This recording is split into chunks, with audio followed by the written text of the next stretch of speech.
Hi, this is Sam and welcome to Logic. This is the second instalment in our saga on British accents. Last time we looked at Cockney, which you can find over here, and from now on we'll be looking at Northern accents, starting from Yorkshire. As I mentioned in my previous video, I am not an accent expert by any stretch of the imagination, in that whilst the theory of what I'm about to tell you is true and correct, my reproduction of the sounds in the Yorkshire accent is not going to be 100% accurate, so do take the theory but test it on native speakers of Yorkshire. This accent comes in a myriad of variations based on single individual areas, as it's the largest county in the UK. So the traits that we're exploring today are the most general and typical of this accent, but you will definitely hear different options for some of these sounds. In terms of who you can listen to get some good quality Yorkshire, most of you may be familiar with the TV series Downton Abbey. It's one of the biggest British period dramas of all time, and it was a huge success, if not globally, in a lot of places around the world. I'll be completely honest, it's a fairly slow series and I do not like slow series, but I absolutely adore it, and I can't even quite tell you why, but I absolutely do, so please do watch it for the accent, if nothing else. The rich people in the series speak perfect, beautiful, posh, heightened RP, which I talk more about over here, but for the purposes of today's video, you need to focus on how the staff that work at Downton speak, because most of them have a proper Yorkshire accent in all its varieties. From Downton Abbey, you should definitely focus on Sophie McShearer and Joanne Froggatt, but with her not in normal interviews because she uses a more standard British accent. Outside Downton Abbey, you want to listen to Sean Bean from Game of Thrones and Jodie Whittaker, who most of you may know from Doctor Who. As a general rule, what all Northern accents have in common is the transformation of the from cup into some sort of and of some diphthongs into monophthongs. And is exactly where we'll start from. I have a whole video on how to pronounce it in RP over here, but in Yorkshire it tends to become a From now on we'll be going from RP to Yorkshire, and we have up, up, love, love, bus, bus, mother, mother, rung, rung. Yorkshire doesn't have the trap-bath split. What does that mean? In RP, the letter A in the word trap and bath is pronounced differently. We have a short A in trap and a long R in bath. But in Yorkshire, when the letter A, which would be pronounced as a long R in RP, is followed by these consonant sounds, the R turns into a, meaning that in Yorkshire, trap and bath are pronounced exactly the same.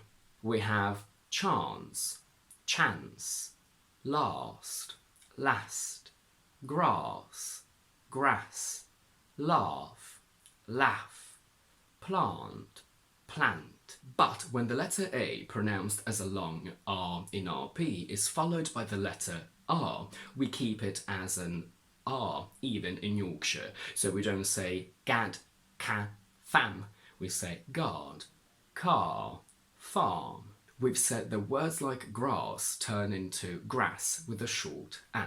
But what about words that even in RP have a short A sound? I think that Yorkshire has a very open and bright A sound, but it's not quacky. I have a whole video on how to pronounce the A sound and all its variations over here, where I say that although we don't technically have nasal vowel sounds in English, I do think that the best way to trick your brain into producing this sound correctly is to think of it as coming from your nose, like a duck, quah, quah, quah, or a buzzer, ah, ah, ah.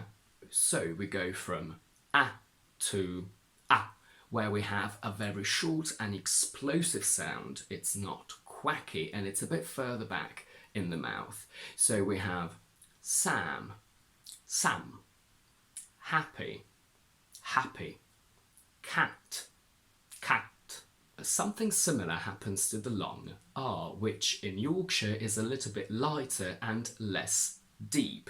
So it basically becomes a longer version of the Yorkshire version of a short A sound. We have card, card, guard, guard, far, far. The E sound in final position turns into a I, I, I. So we have happy, happy, clearly, clearly, lovely, lovely. A very typical trait of northern accents is to transform the diphthong A into a long E. Late, late, take, take, say, say, debate, debate. Another very common element is what happens to the diphthong O. I have a whole video on how to pronounce it in RP over here. Most teachers and books will tell you that it turns into some sort of O, but I don't think it's 100% accurate because depending on whereabouts in Yorkshire you're from, you'll also hear something similar to a sound, which is what I will try to replicate here.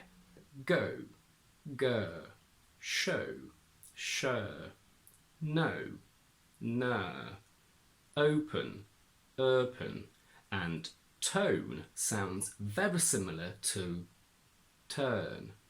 I don't think this happens in the whole of Yorkshire, but Jodie Whittaker does it for sure. She transforms a long or into an open R, almost like an American sound. It's not exactly that, but it's just to give you an idea.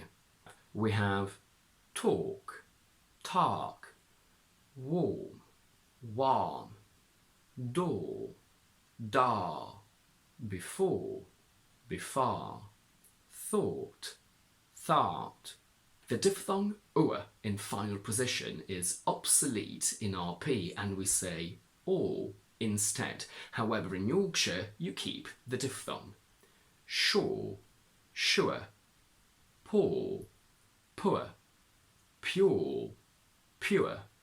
I've looked up these words on a lot of online dictionaries and most of them don't even give you ua anymore. In the past they did, we just simply knew that in RP we use or instead. So now it might be a little bit trickier for you to understand which words actually have it. But again, in modern standard English it doesn't really matter because we say or all the time. This only applies if you need to do a Yorkshire accent, and it doesn't happen every single time we have double O R at the end of a word. So if we take floor, for example, they wouldn't say fluor.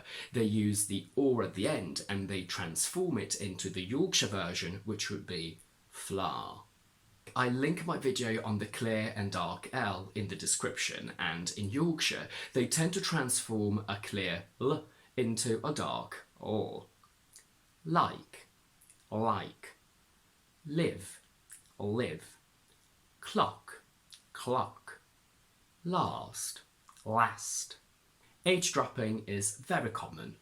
Hot, ot, head, ed, hate, ate. We also have a lot of T glottalization.